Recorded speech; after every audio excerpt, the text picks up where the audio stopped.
আমরা এখন আছি যুক্তরাষ্ট্রের রহস্যময় শহর সেন্ট্রালিয়াতে, একটি শহর যেখানে বহু বছর আগে সব মানুষ তাদের ঘরবাড়ি ছেড়ে চলে যেতে বাধ্য হয়েছিল।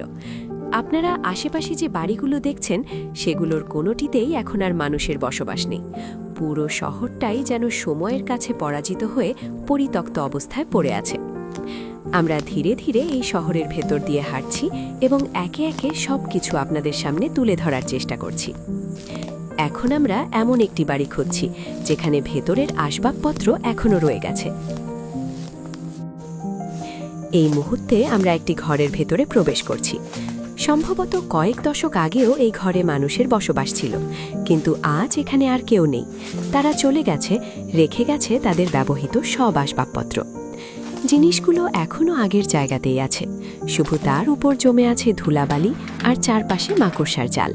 পুরো ঘরটাই নিঃশব্দ ও পরিত্যক্ত এক স্মৃতির মতো দাঁড়িয়ে আছে।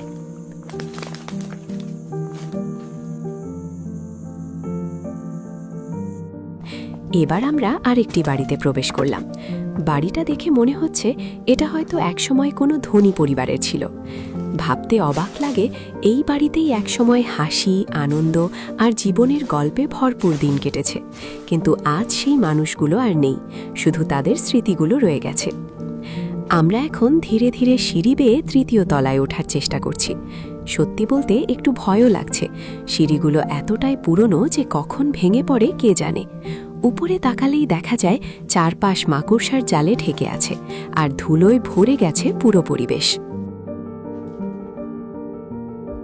এই শহরের প্রায় প্রতিটি বাড়ির সামনেই এভাবে পরিত্যক্ত গাড়ি পড়ে থাকতে দেখা যায়। আশেপাশে কোনো মানুষ নেই, নেই কোনো কোলাহল, পুরো শহরটাই নিঃশব্দ। যারা নিরিবিলি শান্ত জায়গা পছন্দ করেন তাদের কাছে হয়তো এটা অদ্ভুতভাবে আকর্ষণীয় মনে হবে। আপনারা কি জানেন ঠিক কী কারণে এই শহর থেকে সব মানুষ চলে গিয়েছিল? এই বিষয়টি নিয়ে আমি আমার ফেসবুক পেজে দুটি ডকুমেন্টারি ভিডিও প্রকাশ করেছি, চাইলে সেগুলো দেখে নিতে পারেন।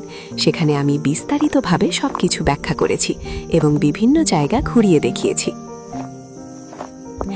এখন আমরা রাস্তা ধরে সামনে এগিয়ে যাচ্ছি। আমাদের লক্ষ্য সেন্ট্রালিয়ার সেই পরিত্যক্ত ট্রেন স্টেশন, সেটাই এখন খুঁজছি। আমরা একটি শর্টকাট রাস্তা ধরেছি যা একটি পুরনো বাড়ির পাশ দিয়ে গেছে। হয়তো একসময় এখানে অনেক মানুষ বসবাস করত। আমরা ধীরে ধীরে এই পথ দিয়ে জঙ্গলের ভেতর দিয়ে এগিয়ে যাচ্ছি। একটু ভয় লাগলেও ট্রেন স্টেশনে দ্রুত পৌঁছানোর জন্য এই পথটাই সবচেয়ে ভালো মনে হলো। এটা হচ্ছে সেই সেন্ট্রালিয়ার পরিত্যক্ত ট্রেন স্টেশন। ওই দিকে আরও এগোলে আরও অনেক পুরনো ট্রেন দেখা যাবে, তবে আমরা এই দিকটাই আপনাদের দেখাচ্ছি। দেখুন কিভাবে দশকের পর দশক ধরে ট্রেনগুলো এভাবেই পড়ে আছে। এখন হয়তো এসব ট্রেনের ভেতর সাপ, পোকামাকড় বা নানা প্রাণীর বসবাস।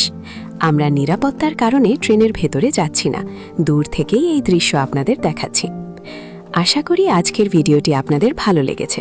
ভালো লেগে থাকলে অবশ্যই ভিডিওটিতে একটি লাইক দিন। কেমন লাগলো কমেন্টে জানাতে ভুলবেন না। আর সেন্ট্রালিয়া নিয়ে আমার করা ডকুমেন্টারি ভিডিওগুলো দেখতে চাইলে আমার ফেসবুক পেজে গিয়ে দেখে নিতে পারেন।